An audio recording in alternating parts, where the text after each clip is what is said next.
I think it would be very interesting if he left, and I really hope he does, because I want to see that shakeup. I really want to. I hope he does too. I don't think he will. Everybody wants to see the shakeup, but I don't think he's going to. I'm speaking it into existence. That's what I'm doing. Raise your hand if you think he'll stay. Just you think? You actually genuinely think he won't? I don't think they make a deal. I think Bill Belichick is cutthroat, and like if he thinks he wants to win more than anything else, right? That's all he cares about is that. And I don't think that long term Tom Brady's the solution. I bet you he thinks he can bring in another quarterback like Teddy Bridgewater, get 2 weapons, and win a Super Bowl. Let's make this fun. You want to make it fun? Let me put a fun wager on it, because I actually 100% think there's no scenario where he doesn't come back. Okay. I don't have a lot of money. No. We'll do something small, like slap bet. I'm not spending $100 on this. You can throw 3 eggs at me. No. Let's do $100, and the winner has to use that money towards equipment for the podcast. We don't need equipment. I already bought everything. That's winning. All right, we'll use it towards dinners. How about this? $50. Fine. All right, $50. 25. Oh my God! Just take the cut 50. it in half. 25. My situation, All right, guys, finances. let's move on. You guys take this There's off. also one 25. correlation here. 25. The only person who doesn't think he's coming back is the only person who didn't watch the commercial either. But also correctly guessed the Super Bowl. He was the only one that was right. 4 to 6 weeks later. Jeff Darlington has been all over this story from the very beginning. Jeff, what can you tell us? Well, I can tell you, Greeny, that Tom Brady took a physical in New York City yesterday, where he is currently residing before he makes his move down to Tampa Bay, and everything is full go. The contract is signed. Tom Brady now officially a member of the Tampa Bay Buccaneers. Yeah. Another virtual social distancing episode of I Call Next. Holler. This is the first time Pete is absent. I think he's sick of us talking about the Redskins. Yeah, he's so sick of us, man. Like, I can't believe that Pete actually missed an episode. Perfect attendance is over. I don't blame him. That's hilarious. All right. So we never talked about Tom Brady, TB12, going to the Buccaneers. And there's a lot of people in this like group here that thought he was going to stay in Boston, but there was one blessed soul that knew the future. And that person was me. I just want to say that. So some of us lost some money on that. I have to go back and look how much money I just made. I think it's like $20. Yeah. That's not too bad. I'll be honest. Go ahead, Arash. No, I think you're about to say the same thing maybe as I was about to say. I did not picture him leaving at all. Yeah, I mean, same thing here. I was just kind of like imagining that he'd be like, you know what? Like, I'm going to finish my career. I'm always one to be the guy that likes seeing like these superstars finishing their careers with one team, like Kobe and the Lakers. You got Gerald Green and the Redskins, but it's always a little weird seeing these like superstar, like above the world talent players go and play for different colors. Jerry Rice with the Raiders and Seahawks. Like, how weird does that feel? You know? Right. So I'm personally kind of bummed about it because it's like, you know, it like, let's say Tom Brady does have some success down there. That throws my whole Tom Brady theory out the wall. Like, personally, I don't feel like he is going to be successful. But at the end of the day, like, enlighten us with your Tom Brady theory. I want everyone to hear this. I love it. I think it's funny. So I have a theory about quarterbacks, right? So basically, it's if you are successful with multiple teams, that proves that you are a superstar player. Like Peyton Manning was a GOAT because he was able to go from the Indianapolis Colts under one system his whole life, go to a different organization, and still be successful. There's been multiple players that have been successful under one organization, go to another team, and boom, they're not as good as they used to be. Brett Favre was able to have success on multiple different teams. You know, Joe Montana had great success on multiple different teams. He wasn't as good on the Chiefs. He wasn't as good, but like, look how late in his career he was. I mean, same thing could be said here for Tom Brady. That's what I was going to say. This is his opportunity to kind of prove it, saying, was it you or was it the Patriots? Yeah.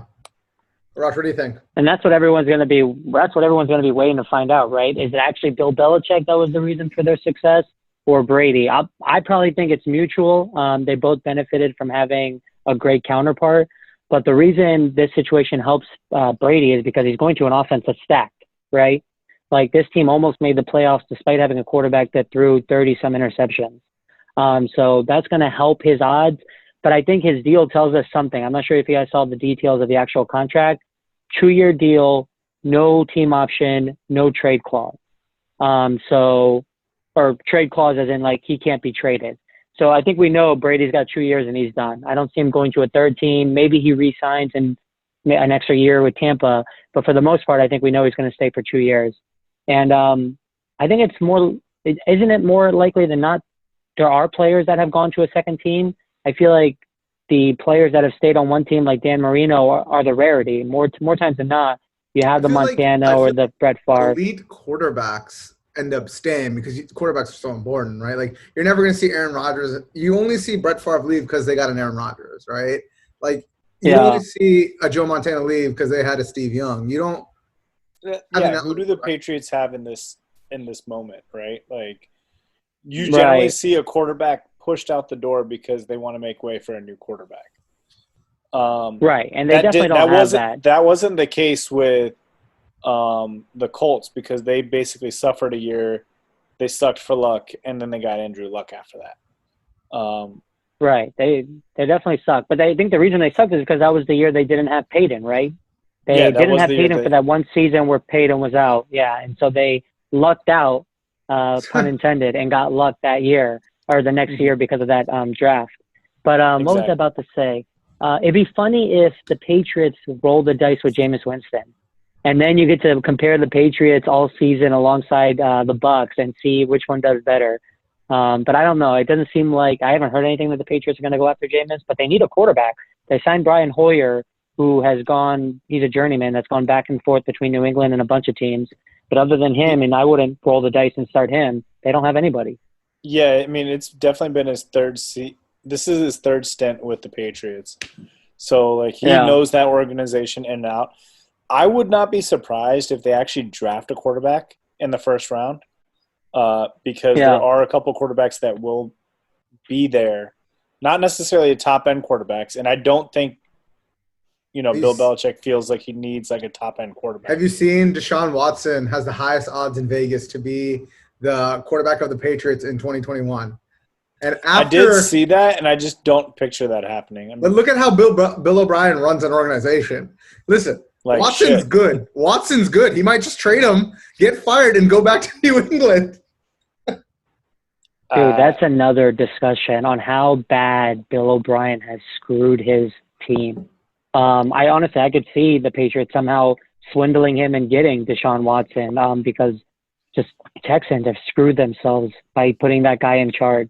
It's unbelievable. I mean, the asking price for Watson will be like a pack of Oreos and a crate of water at this point. That's what it will be. Yeah, I wouldn't be surprised. The two things that I will state, the one question I have regarding Bill O'Brien is he was just given GM duties, and his team has been successful in the past. My question for you is, if David Johnson has a horrible season and DeAndre Hopkins has an amazing season, is Bill O'Brien on the hot seat this next season? It depends on the record. If they're 500. Out. That was a terrible decision. You got to be out then. But then he's not going to be. But I think he will. He should be. He won't be, I don't think. They'll give him one more season.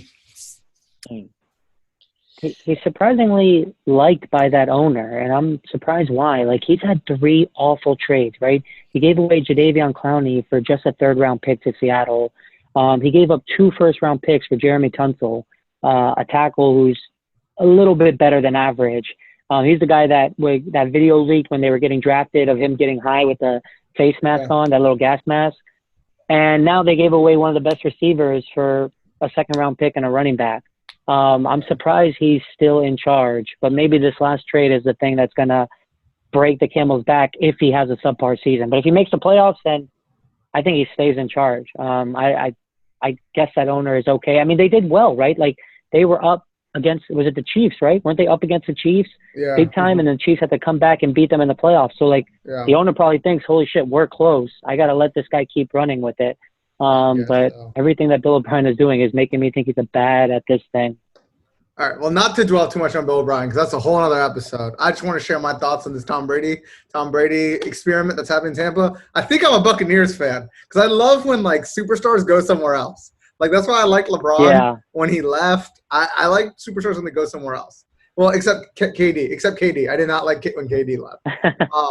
I don't know. Yeah, let's see it. Him, Mike Evans, like OJ Howard's probably gonna stay now. Cameron Braid, and they got what's his name?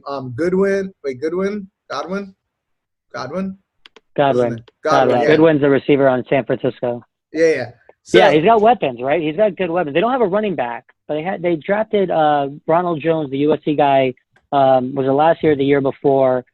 He's okay. They have Peyton Barber, but really they don't have much of a running game. And they should have gone after and got David Johnson maybe, or Gurley was obviously available for a few days before he signed with the Falcons.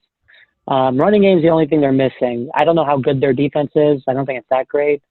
But he's got good weapons, which he didn't have. Their defense came on. Their secondary came on in the second half. Like that's how they won a few games at the end. I also like Bruce Arians being his coach. Like he's a good offensive coach. I like Bruce Arians. So it's a good situation. Yeah. Yeah. The one question I got for you is Tom Brady for the past 2 seasons. In 2017, he had 4,500 yards, 32 touchdowns. Yeah. 2018, he had 4,300 yards with 29 touchdowns. And this past season, he had 4,000 yards with 24 touchdowns. What do you consider a successful season for Tom Brady? It doesn't matter. His stats line doesn't matter. It's about team success, right? They have to go to the playoffs. I don't want to go into this because we're going to do this in rapid fire, but I think that – I guess we can talk about it. That's only just one question. But I think that they have to make the playoffs and at least win one game. Like one and a half. It's a new system, so I can give you – like you're not going to – let me not say Super Bowl. I don't know about that yet. I'll leave that for a later segment. But, I mean, I think going to the playoffs and being successful in the playoffs in a franchise that has sucked for its entirety pretty much, I mean, that's success. Okay. I feel you. NFL is hard to win in, right? At the end of the day, it's hard to win. So that's my theory. I personally don't think he's going to have the same success that Peyton did, but I'm just going to leave it at that. All right. Anything else with TV 12? I'm excited, man. It's actually rejuvenated the NFL a little bit to get to see him in a different jersey in a different place. He's going to be in the NFC, and he's got a tough division, right? He's in the New Orleans Saints division, the Atlanta Falcons division. Those are also prolific offenses. Yeah. The Saints just added Todd Gurley. The Falcons just added Todd Gurley. The Saints are bringing everybody back.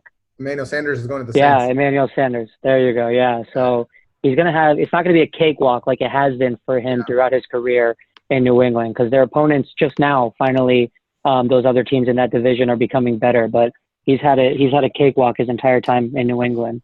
Fair. All right. Let's stay on quarterback. Phillip Rivers to the Colts. How do you guys feel about this? The fit. I think it's a 1-year deal, right? It's just a 1-year deal. Mm-hmm. I guess it's big money. Yeah, it's a lot of money. I'll look it up. I personally like this way more than the Brady deal. Say that again? Because I like this more than I like the Tom Brady deal. Obviously, Tom Brady has a little bit more weapons, but I feel like the Colts are more of a complete team. Mm-hmm. Like the Bucs were kind of like hit or miss last season.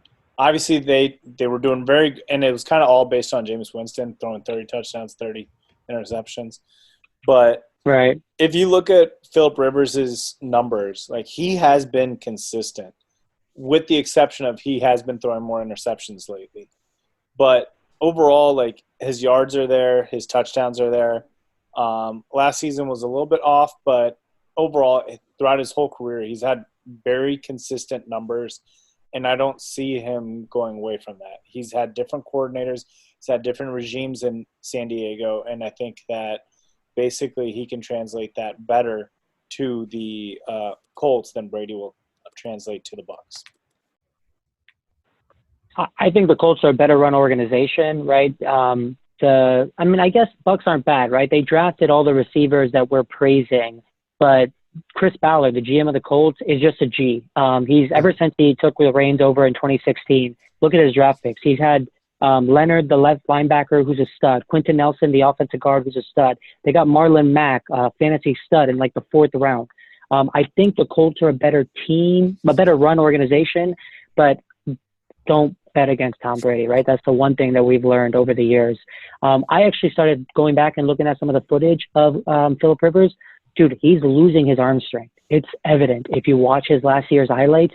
When he throws a ball, you can tell when a guy's starting to lose his arm strength because he's starting to use his shoulder to sling the ball out. You know, when a quarterback has the arm strength, it's just this. When you see a guy starting to move his shoulders more, he's trying to torque that ball, and that means he's losing that arm strength. And you can tell if you watch Phil Rivers has always been a little unorthodox with his release. Like, his release has not been orthodox, fluid. sure. Yeah. Right, but he's had great arm strength. Like, that's actually his MO. He's a gunslinger. But if you watch his last year's highlights, the 2018, 2019 highlights, dude, he is losing it. Like, he struggles to get the ball to the outside corner sideline. I think he's going to have a bad year. I think it's going to be, like, really bad. And I wouldn't be surprised if Jacoby Brissett comes in at some point in the season and takes over. The Colts only gave him a 1-year deal instead of a 2-year deal like Tom Brady got. And I think it's probably because they know they probably have one good shot with him, and then it's over, and they don't want to lock themselves in. Or maybe Phillip Rivers was the one that didn't want to get locked in. But I think it's beneficial for the Colts because I don't think he's got it in him.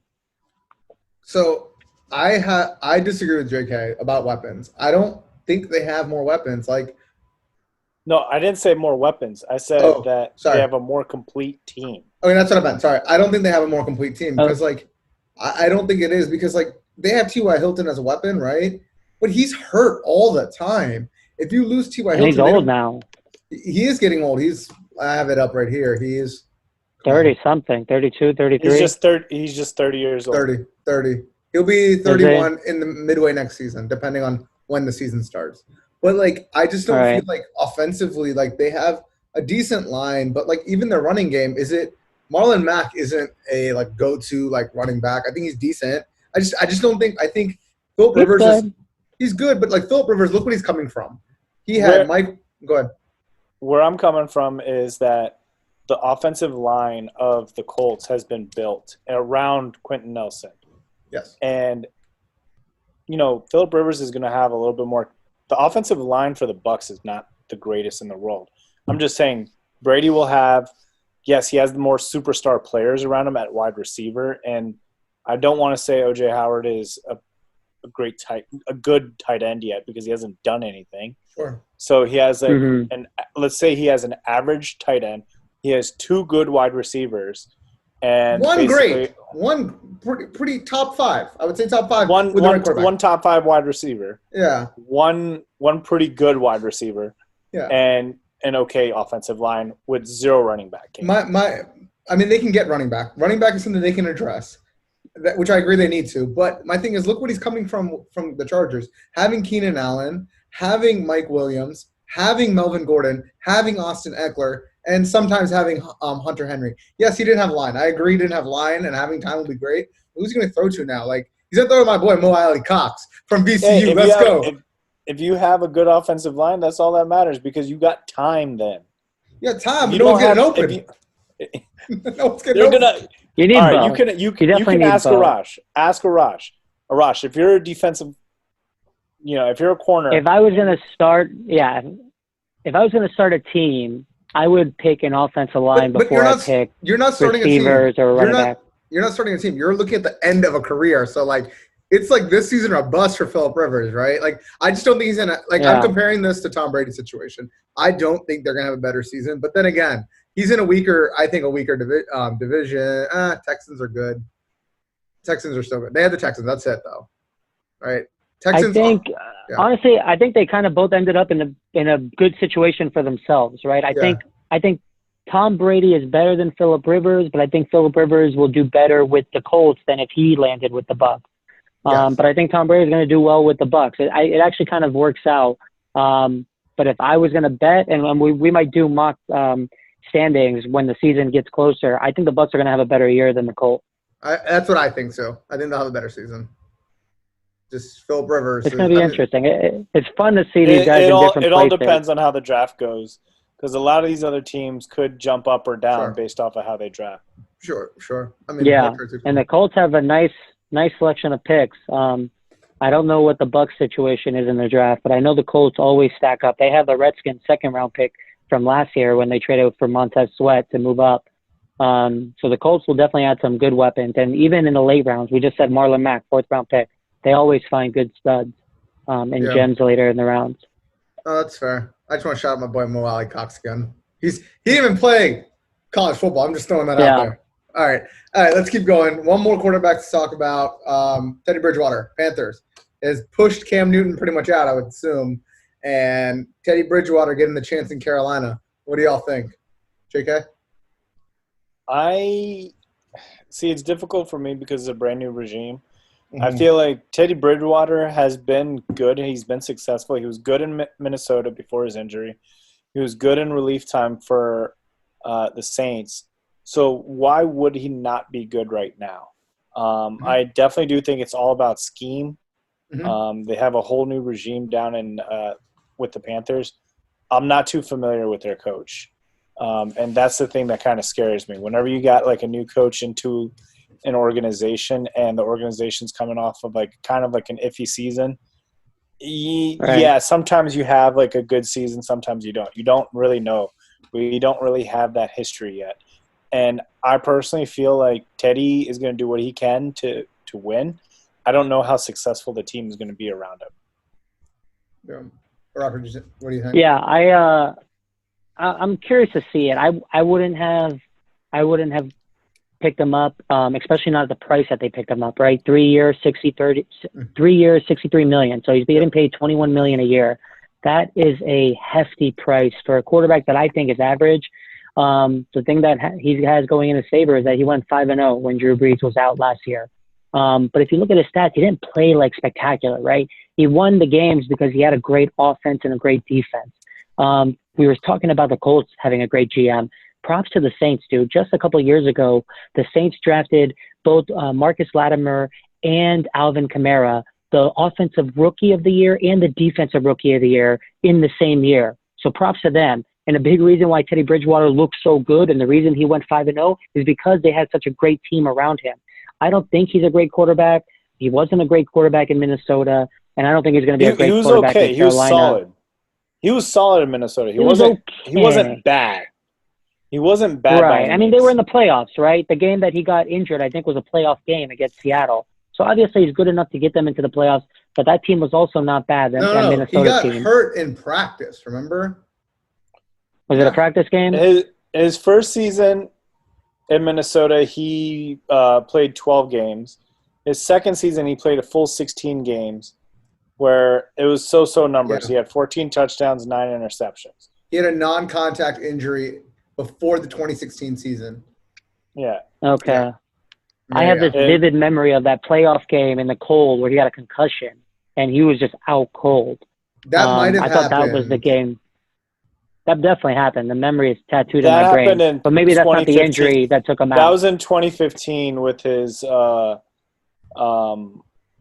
when he had like his full 16-game season. Okay, yeah. So yeah, he's a decent quarterback. I wouldn't pay him $21 million. I wouldn't even pay him $10 million. But hey, the market dictates what you're worth. So if someone's willing to pay him $63 million over 3 years, good for him. I don't care about Carolina. So if they end up sucking, I'm fine with that. The interesting thing is what else they've done, right? So they had Kyle Allen, who played a lot of games last year. They re-signed him before they even signed Teddy. And then you saw the trade that came through just like yesterday, right? Yeah. So they traded with the Redskins, and they kind of fleeced them for a 5th-round pick. So good for the Panthers. I mean, they're working it. They're going with the direction that they want to go in. Whether that's right or wrong, we'll see. I'd rather have Cam Newton behind my center than Teddy Bridgewater, but I'm not a GM, so they must know something I don't. That's what's weird. Like, why move on? I mean, it is, a 3-year deal. I guess that's a long time. I mean, I think Teddy Bridgewater is the perfect, game manager, right? He's, a perfect game manager, but, he has no weapons there. Who's their number one receiver right now? Right. So that's why he was good in New Orleans, right? Because you had players. When you don't have players, a game manager is not going to excel. And it's not like they have an amazing defense either right now. They're in rebuild mode. No, right Kuechly's gone. Thomas Davis has been gone. The only guy they have is Shaq Thompson. Eric Reed they released. They re-signed Trey Boston. Bradbury, their number one corner, signed with the Giants. Yeah. I don't know who they have. Gerald McCoy left. He went to the Cowboys. Yeah, their team has holes all over. It's going to be a bad team in Carolina if I'm right about Teddy. Maybe I'm wrong, but I'm more likely than not. I tend to agree that the Carolina Panthers don't have an identity, but yet again, it's all based on their coaching. I think how their coach comes out and fires up their team. I also think they're gonna go after a wide receiver. They have to go after a wide receiver in the draft at some point. I mean, this is one of the deepest wide receiver drafts, so it makes sense if they did. Yeah. And where are they sitting in the draft? They don't have Greg Olsen. They really only have DJ Moore, right? Funchess has gone too. I think they're in the teens in the draft, so maybe they do go wide receiver. But they need help, man. They need help in a lot of places. Kuechly retiring really puts a hole in their defense. They have the 7th pick. Oh, they're in top 10. That's solid. That's a solid selection for Jerry Jeudy, to be honest.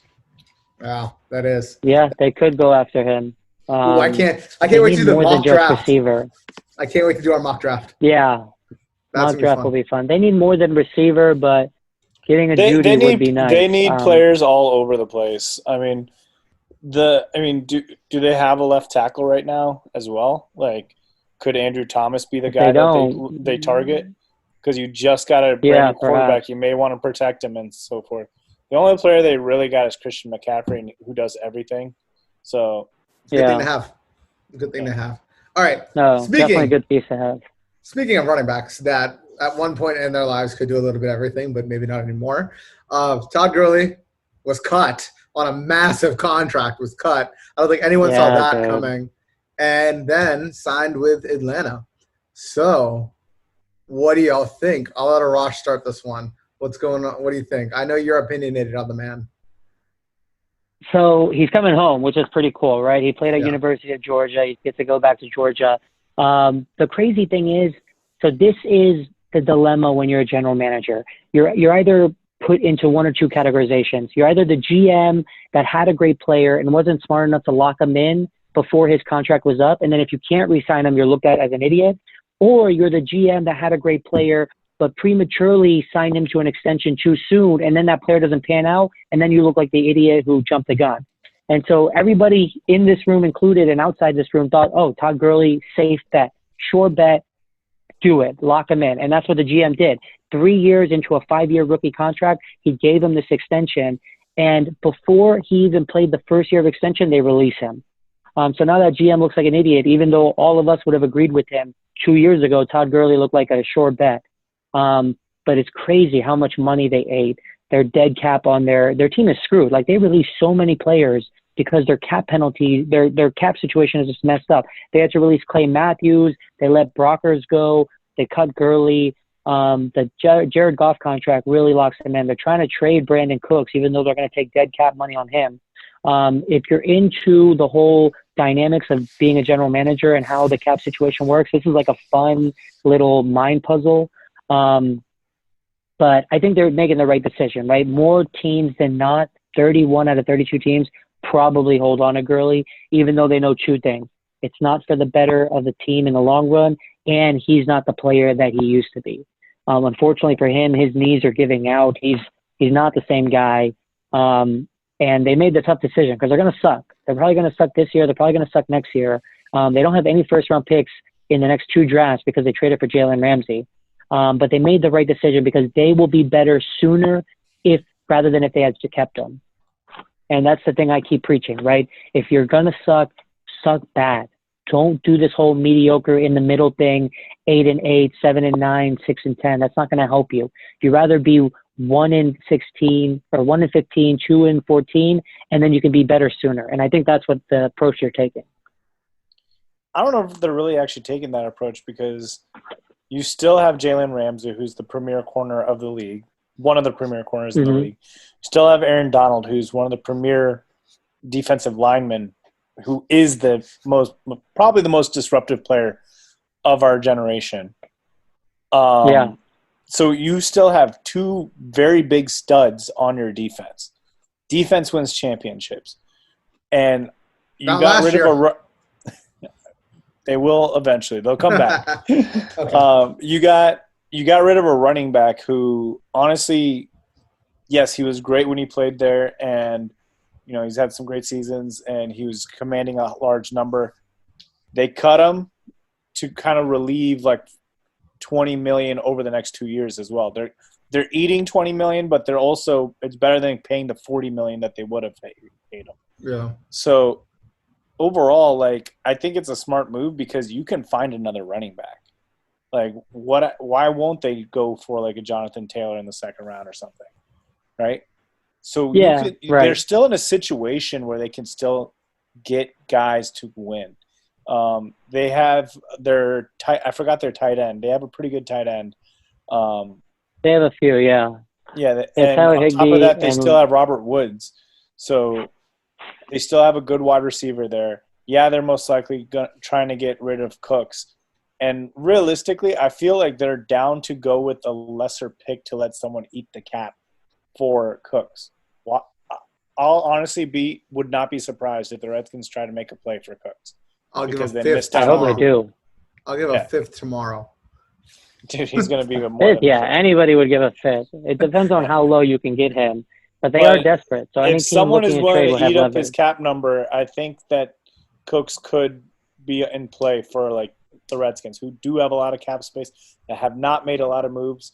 So there's a lot of opportunities out there for the Rams. I wouldn't necessarily say they're sucking just to get better because I think they still have a lot of premier players on their team. I think that they didn't make the playoff last year and they were off, and now they have less talent. I don't know how you get better with less talent at this point. And I think you're seeing that Jared Goff is what he is. He's not an elite quarterback, in my opinion.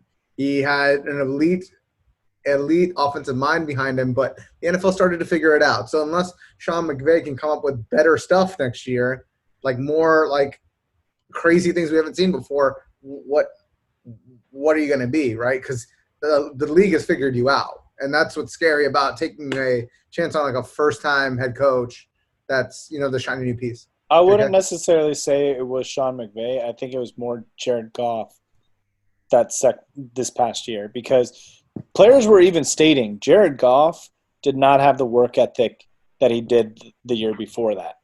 Mm-hmm. Last year, after he got paid, he was basically – what was being reported was he was just basically partying. He was just chilling, did not give a shit.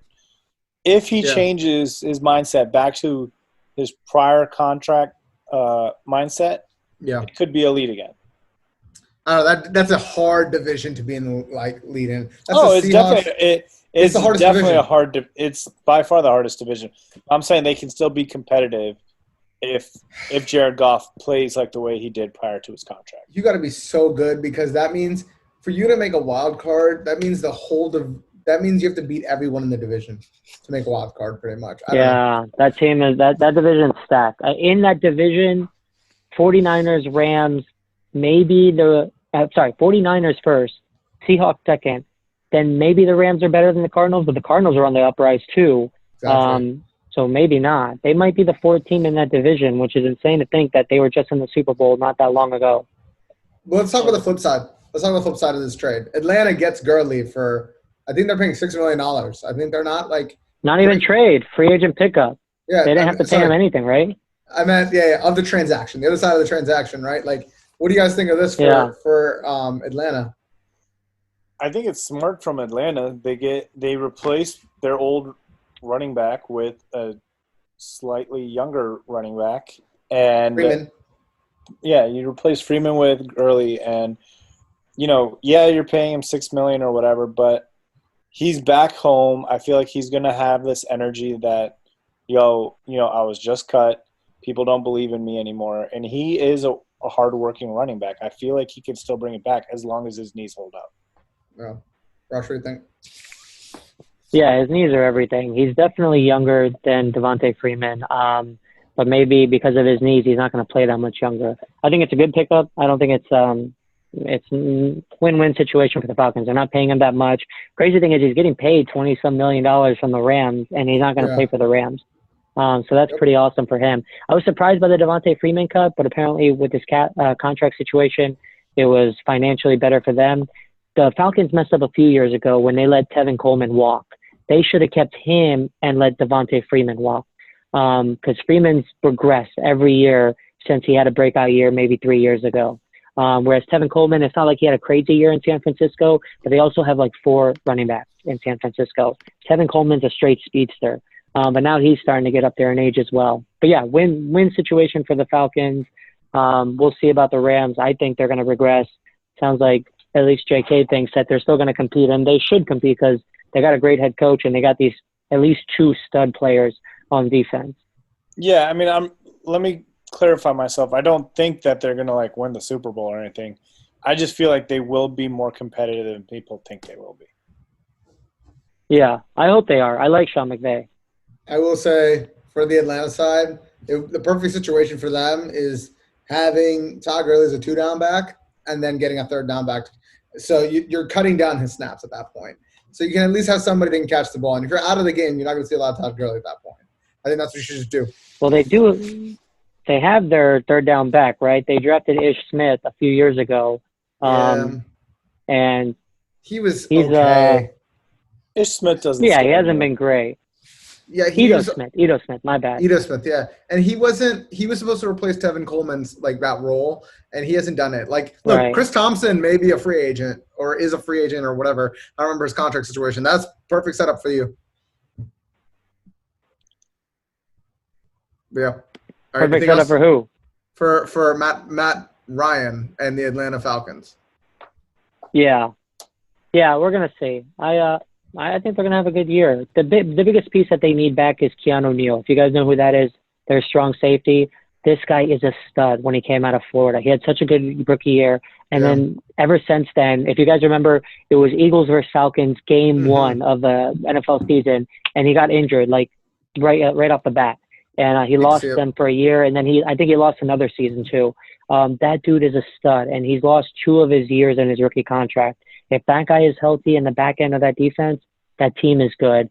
I was surprised that they released Marcus Trufant, but Marcus Trufant honestly has been mostly all hype because of his brother being in the league. Desmond Trufant. Yeah, I don't think he's that great. I was surprised that they released him, but I guess I shouldn't be because I haven't thought he's been that great. But he got scooped up in no time, and now he's on the new team too. Yep. All right. Before you go, the one thing I do want to say about Todd Gurley is you got to remember this past season was not necessarily like his worst season. He had his second season in the league where he also ran for about 880 yards, and he only had 6 touchdowns that season.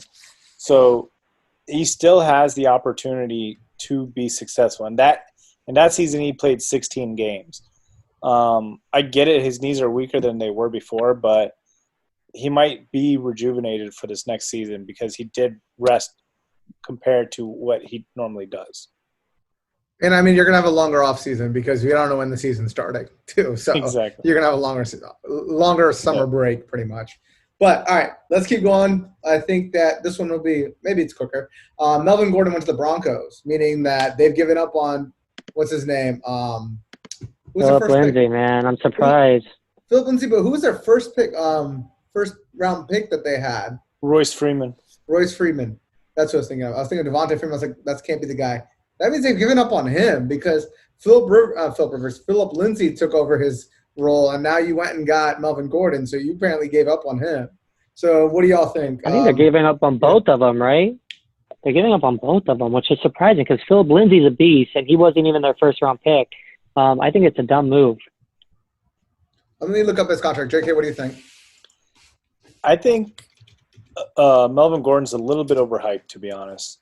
You know, he's only broken 1,000 yards once in his career. Once. Yeah, but he's a good receiving back, isn't he? Yeah, I mean, he's gotten yards here and there. But, like, when you think of receiving back, like, you would expect at least 500 yards receiving, right? Yeah. None. Like, like, I understand it. Like, Melvin Gordon has had great games.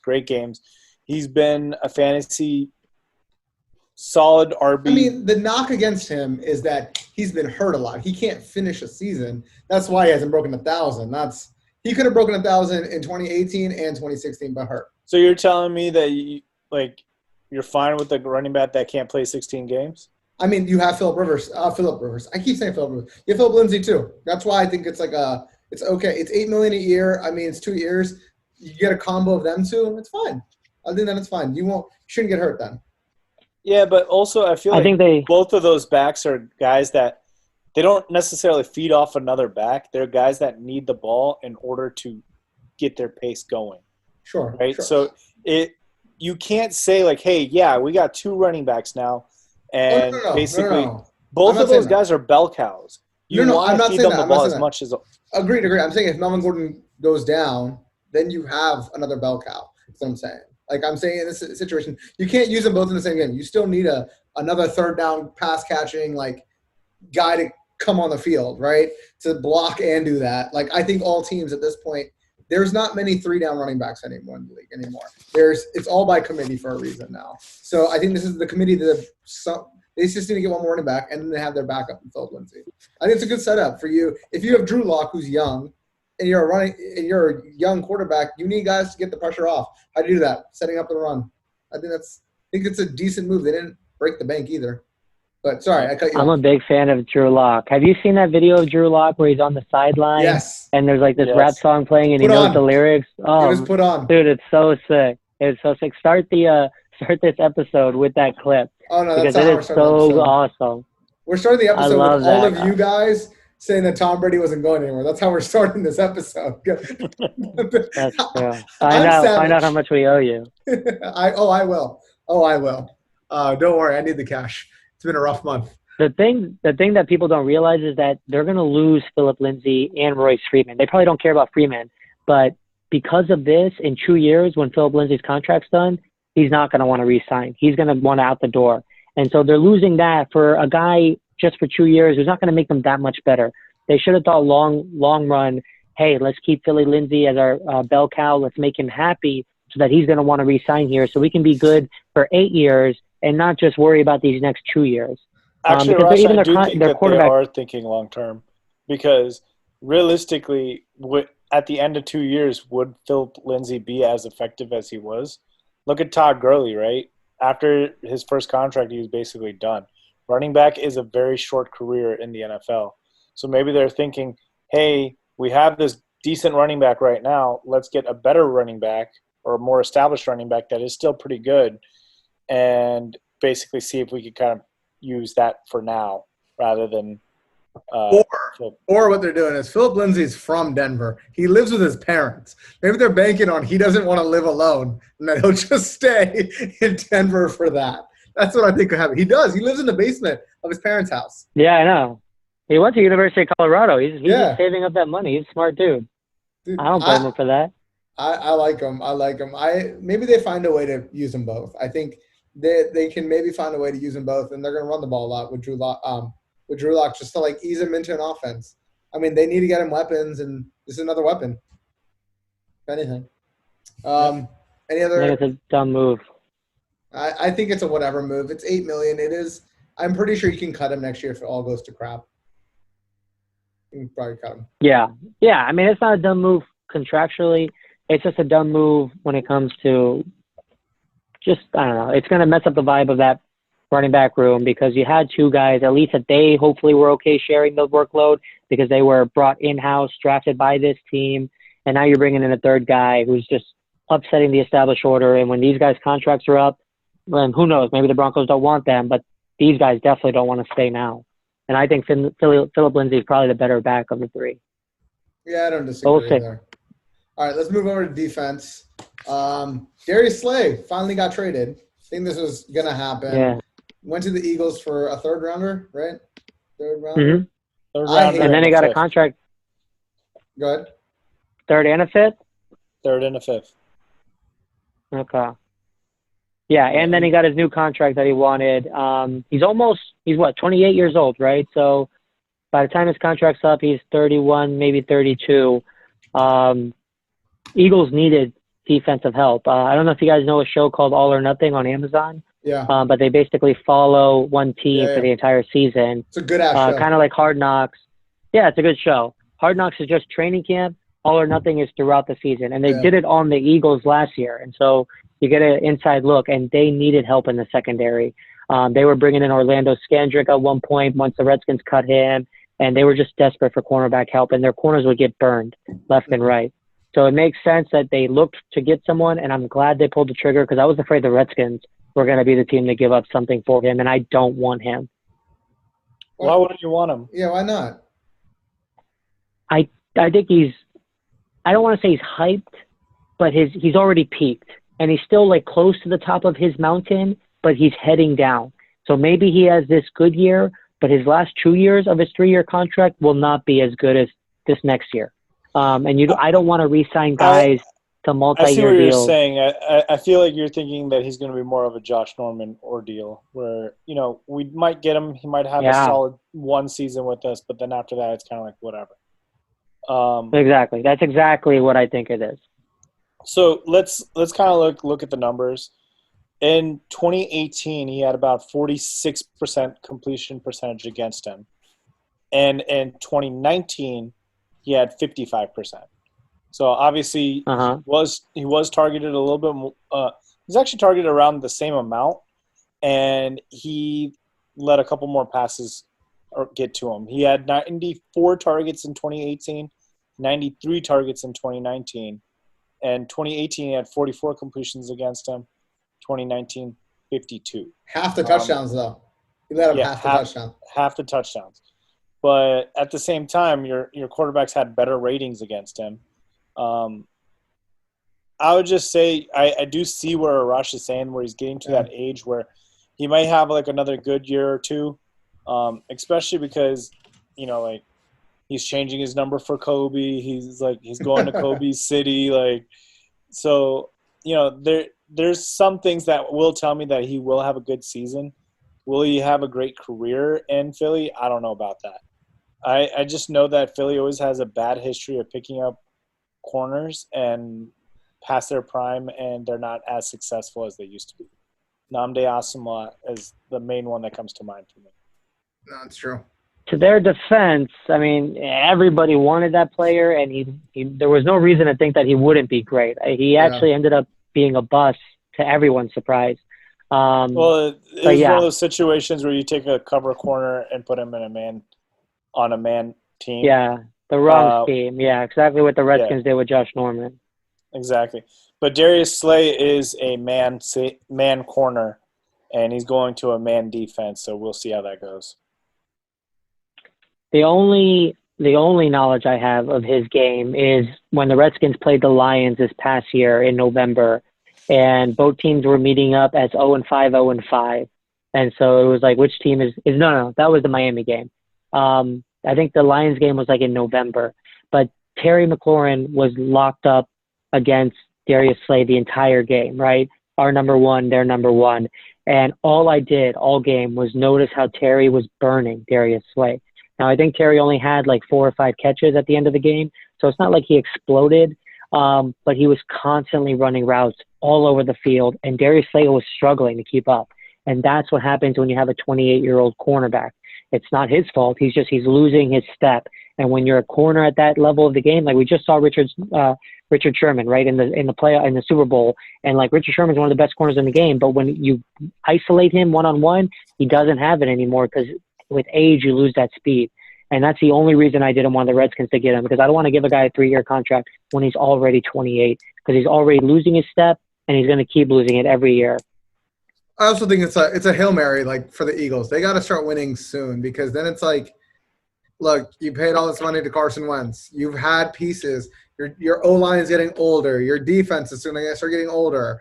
Like, what are you going to do? And then you got to start rebuilding. And it's like the window just – is like this to them right now. It's Star Wars. The trash compactor is closing at this point for them. And they're gonna have to get Zach Ertz locked up soon. They offered him a contract last year that reports came out he didn't accept, and so he's looking to get paid next season. And so they probably have that on their mind that, oh shit, we have one of the best tight ends on our team in the entire league, and we need him. And so they're probably thinking about that financial situation. He's going to be looking at Kelsey numbers. As he should. If not more. He probably thinks he's better than Kelsey, and arguably he might be. He had that season where he had like 100 receptions. He'll definitely get paid more than Kelsey just based off of the new year. Right. They got Dallas Goedert or whatever. Goedert. I don't know how to say He that. played actually pretty decent. Goddard. Yeah, he played decent. Goddard. They have good pieces. They're not elite, thankfully. But I think they struck gold with Miles Sanders out of Penn State. He's actually turned out to be a pretty good stud. And obviously Carson Wentz is whatever you think of him. I think he's okay, probably better than average. It's crazy that every time they get into the playoffs, he's out. Yeah, he just needs to get healthy. Last one, if you guys are ready, is just Chris Harris to the Chargers. Chris Harris is a good corner. Just didn't do anything last year, but I think it's a pretty good corner. He's, 30 now? I think he's about to be 30. He's 30, and, I mean, personally, I just feel like the same thing that Arash was feeling about Darius Slay. He's lost a step. I mean, he's had his prime years. He's very good in his time. Is he still better than, I'd say, at least half the corners in the league? Yeah, probably. But, I mean, if I'm going for a corner, I want a younger guy that, has the speed to catch up to whatever wide receivers. This is a young man's sport, and I feel like, looking at his numbers the past 2 years, he was targeted less than Slay, and he gave up a much higher completion percentage. Yeah. He had 67% passes against him completed, and he had 4 touchdowns, 112 rating against him. So just numbers like that, it doesn't add up to success going forward, especially when you're 30. I feel No, but he's going to be their second corner. I think it's a good signing. He's going to be their second corner. Yeah, because they have Casey Hayward, who's pretty decent too. So he's a good team. Yeah, it's good for him. It's good for them. Yeah, I mean, my motto is if you're playing in the defense and you're playing corner and you're already past 30, you're dead to me. I don't want you on my team. But as a second corner with a good line and a good safety. And well, the defense is great. No, the defense is stacked, dude. And they needed a second corner. So, he fills that role, and he needed a team, and he needed a paycheck. So he gets that out of it. I mean, it's mutual. It benefits both sides. And I agree with JK, right? If you have this and you're a corner, even if you lose a step, if you're smart and you have the IQ, you can make up for it, right? Darrelle Revis, there was a time where, if you guys remember, he was going between the Jets and the Patriots and the Bucks, and he was getting paid big time. He had 3 insane contracts, and the reason was because he had the speed and he had depth, right? And even after he lost his speed, he still had the IQ, right? And that football knowledge makes up for it, right? You can read plays, you can digest offensive schemes, and you could beat the guy to the spot, even though you're not faster than the guy. It only was until Revis lost too much speed where his IQ couldn't make up for it anymore, and that's when he just fell off. I mean, Revis called himself a mercenary. He would go wherever he needed, wherever the money was. That's what he said. And except dude, he cashed out. I don't remember the numbers, but he had 3 big deals. He got paid with the Patriots. Then he got paid by the Jets, and he got paid by the Bucks. And his contracts were big. He cashed out. Good for him. And he was seen as the top corner for a good 5-year stretch. But he was the rare combination of both. He had the IQ and he had the speed, and that's why it's a rarity to have that. Chris Harris doesn't have the speed anymore. He has the IQ, so he's still serviceable for a few more years. That's fair. I mean, I would think unless they go they're probably going to get a quarterback. The Chargers are. I mean, even if you roll with Tyrod this year, I mean, the defense is good enough where you just got to make a few plays and you're a playoff team. I mean, Denver's not good this year. I don't think they're going to be that good.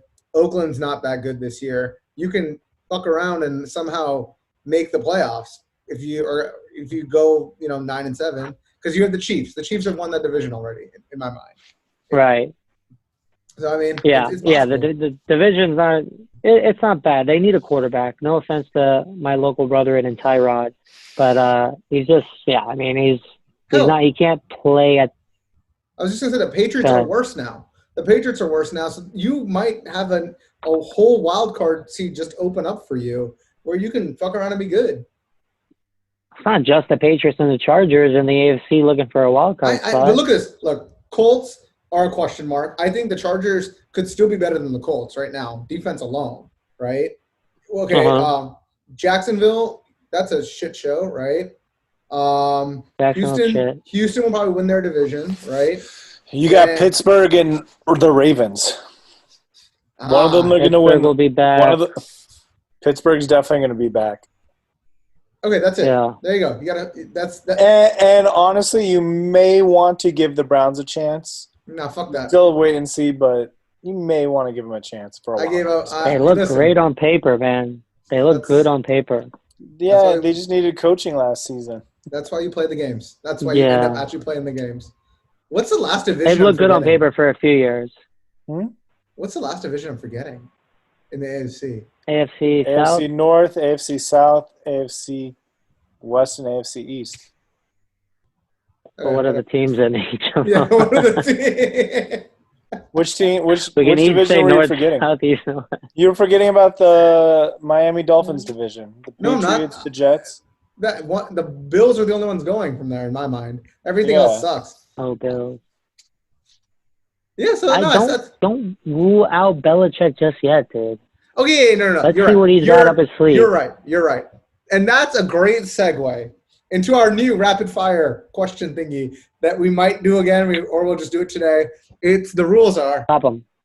Just tell me an answer, and if you have to give a sentence, that's fine. And if an argument breaks out, it is a rapid fire. A fire could break out. Whatever. That's fine. Are they good questions? I mean, they're decent questions. Is there a right or wrong answer? No, they're just opinions. It's opinions. So how do we know who wins? I always win, apparently. How wrong have you guys been recently? All right, throw the first one. Let's hear it. All right, first one. Are the Bucs the favorite to win the Super Bowl now? No. Absolutely not. No? Okay. What's the record they end up with? 9-7. I think they make the playoffs. 9, 10, or 11 wins probably is what they're floating around. Pick one. I don't know what their schedule is and how difficult it is, but I'd say 11. 11 feels right. I'm going to take in between. Dude, they almost made. You're going 10? Yeah, I'm going 10-6. Make the playoffs. Don't win a Super Bowl. I agree with you on that. They almost made the playoffs with a quarterback who threw 30 interceptions. So they're right. They're good. He did throw 5,000 They had a quarterback yards. who's holding them back. Yeah. I mean, he slung it, right? Like, you're going to throw 30 picks. You're going to throw some that aren't picks, too. All right. Next question. Rapid fire. We're not doing rapid enough. We're doing like a slow pace right now. All right. Where does Cam land? JK. Okay. Arash. I say LA, man. I think he goes Chargers. I was talking about this earlier. I don't think the Chargers go with Tyrod 100%. Poor guy has never really given the reins at any place that he's been at. I think they go with Cam, and I think they're smart too because Cam is better. Okay. I kind of want to. I think he gets cut. Number one, I don't think he gets traded. Number two, I think he.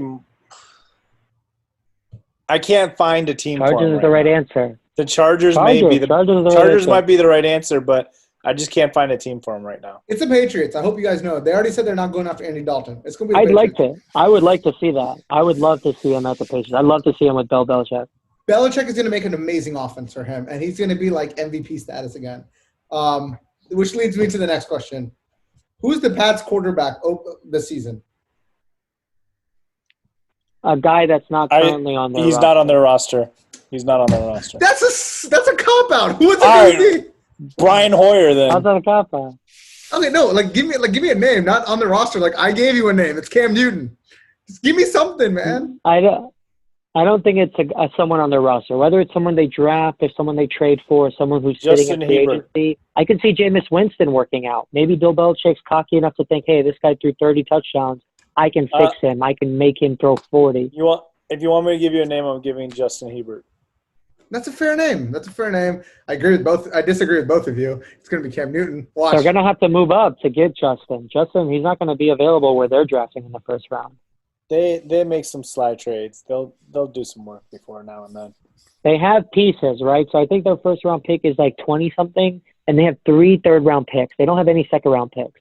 So sure, they could pair their first with a third, move up, and still have 2 thirds. But they would definitely need to move up. They'd have to give up their first next year as well. To move up? To move up that high to get Justin. You get a late-round quarterback. Belichick would do it.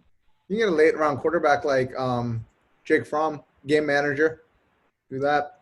That would be a good pickup.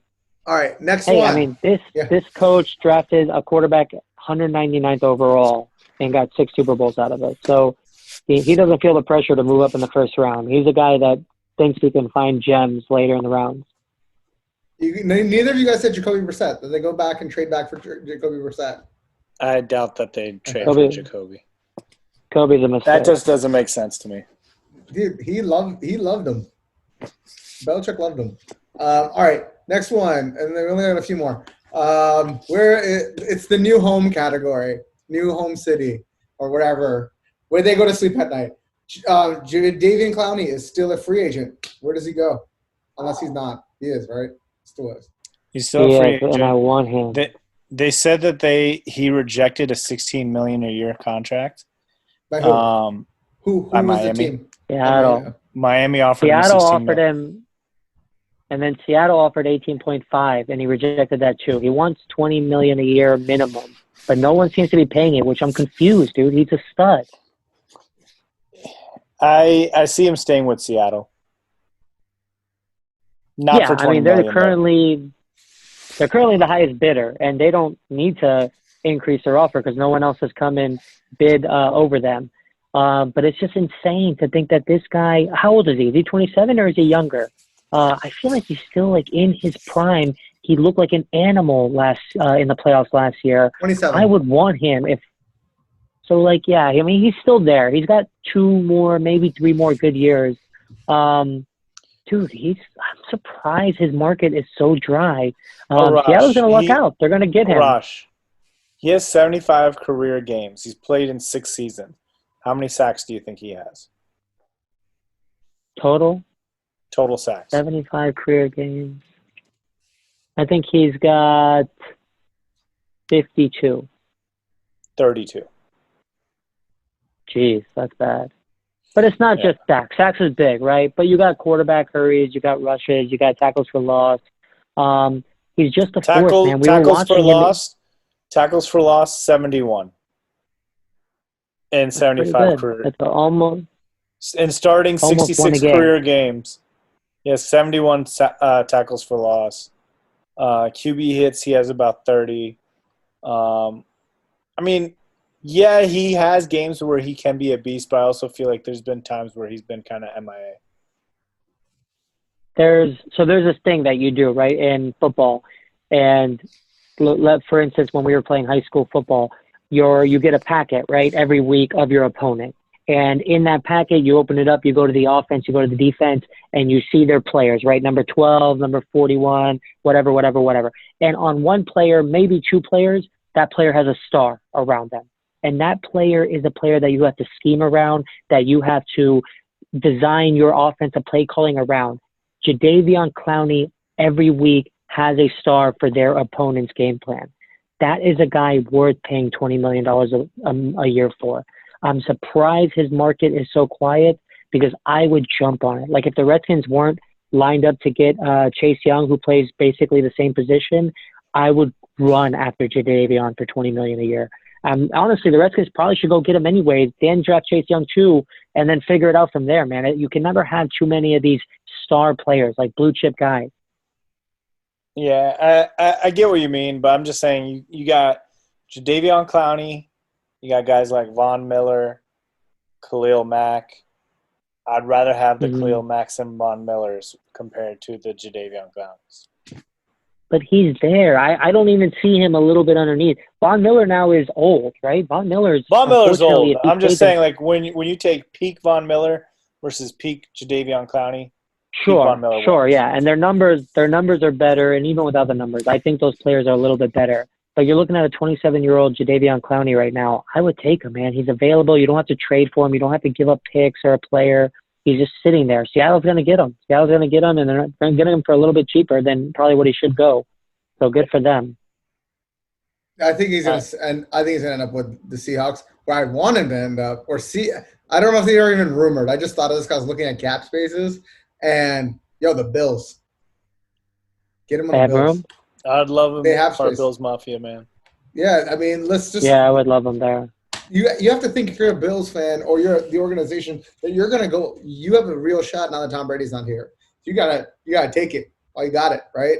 also get, I'm surprised. they already You would got think he's the Diggs. number one free agent, and no one signed him. Yeah, they did get Diggs. That was a big, costly trade. I mean, it's But worth good it for for them. That's worth it for them. They need the help. All right, I lost my spot real quick. Give me a sec. Oh, yeah, the next one is Robbie Anderson. What do you guys think? He's the best wide receiver left. And I think there's a lot of teams that need a wide receiver. Robbie Anderson was not the next one. He hasn't been rumored to him, but I'm kind of feeling the Broncos at this point. What about you? I don't know. I think he's going to be picky. He probably wants to go to a team that has a quarterback that he thinks he can excel with. I don't know what team he's thinking, but I don't see him going to a team where we don't think that there's a great quarterback there. Because if we don't think that, he definitely doesn't think that. I think he probably wants to go somewhere where he's going to have balls thrown to him. But I don't think he's the best receiver. If I'm a team, I rather, instead of getting Robbie Anderson for free and just having to sign him and not having to trade, I'd rather trade for Brandon Cooks. I'd rather give up something rather than get Robbie Anderson for nothing except signing him. But I don't know. I don't think he's that good. I think he's better than a lot. He's better than a lot, but I don't think he's that great. I think he's a above average wide receiver. Like if it was in fantasy, he's a wide receiver too. He can do it. It just needs a quarterback to do it with. And he hasn't really had that. And I think, oh man, I lost my train of thought. Where was he going to end up? Damn it. Oh, Baltimore. I think it goes Baltimore. Get this guy a weapon. Get Lamar Jackson a weapon. I don't think he's going to command crazy money. He's going to command money, but not crazy The problem with Baltimore is him and Hollywood Brown are the same type of wide receivers. Speedsters. Sure. Okay, that's fine. Then the Redskins. That's the next option. Around down 95. I feel like they're making a move. They need it. He's a better. What's his name? Philip Richardson. No, Paul Richardson.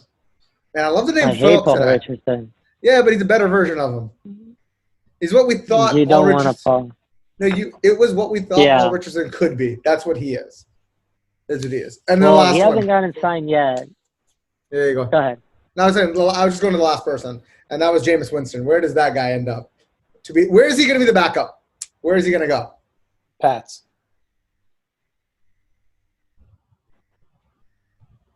Chargers or Pats? I'd say Chargers first, maybe Pats second. I think it depends on where Cam Newton goes. Okay. Cam Newton's probably priority number one for both those teams, and then the other gets Jameis. I feel like he's going to end up in Carolina as a backup, or he's going to end up somewhere as just a backup within the division. Maybe Atlanta. Carolina makes absolutely no sense for their backup.